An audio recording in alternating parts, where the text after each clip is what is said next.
औज़ुबिल्लाहि मिनश्शैतानिर्रजीम बिस्मिल्लाहिर्रहमानिर्रहीम। प्यारे बच्चों, अस्सलामु अलैकुम वरहमतुल्लाहि वबरकातुहू।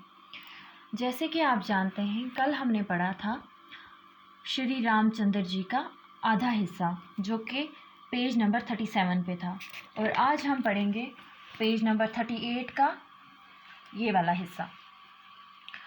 रामचंद्र जी को बनवास गए अभी कुछ ही दिन हुए थे कि राजा दशरथ की वफ़ात हो गई।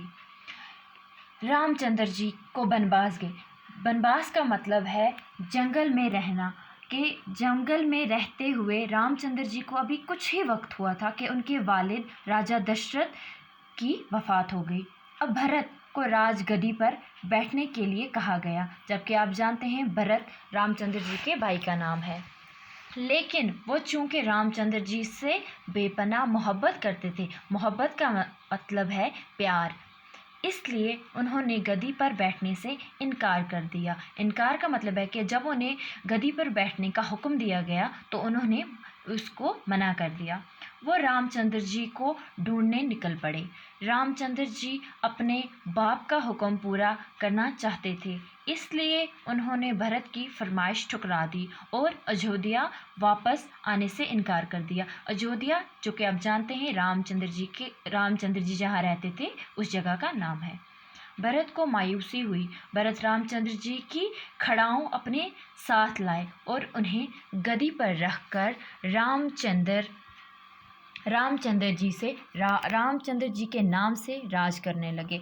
खड़ाओं कहते हैं लकड़ी की बनी हुई जूतियों को, जो कि कदीम ज़माने में पहनी जाती थी। इधर रामचंद्र जी सीता और लक्ष्मण के साथ बनवास के दिन गुजार रहे थे। वहाँ लंका के राजा रावण की बहन शूर्पणखा ने रामचंद्र को अपने दाम मोहब्बत में फांसने की कोशिश की। इस पर नाराज़ होकर रामचंद्र जी के भाई लक्ष्मण ने उसकी नाक काट ली। ये देखकर रावण को गुस्सा आया। जब रावण ने देखा कि उसकी बहन की नाक काट दी गई, तो उसे बहुत ज़्यादा गुस्सा आया और वो भेष बदल करके अपनी पहचान छुपाकर जंगल में रामचंद्र जी की कुटिया कहते हैं एक झोंपड़ी को, जिसमें रामचंद्र जी और सीता रहती थी, के पास पहुंचा। फिर सीता को जब अकेला पाया तो वहाँ से उसे उठाकर लंका ले गया। प्यारे बच्चों, आज हम इतना ही सबक पढ़ेंगे। जो इसका बाकी हिस्सा है वो इंशाल्लाह हम कल पढ़ेंगे।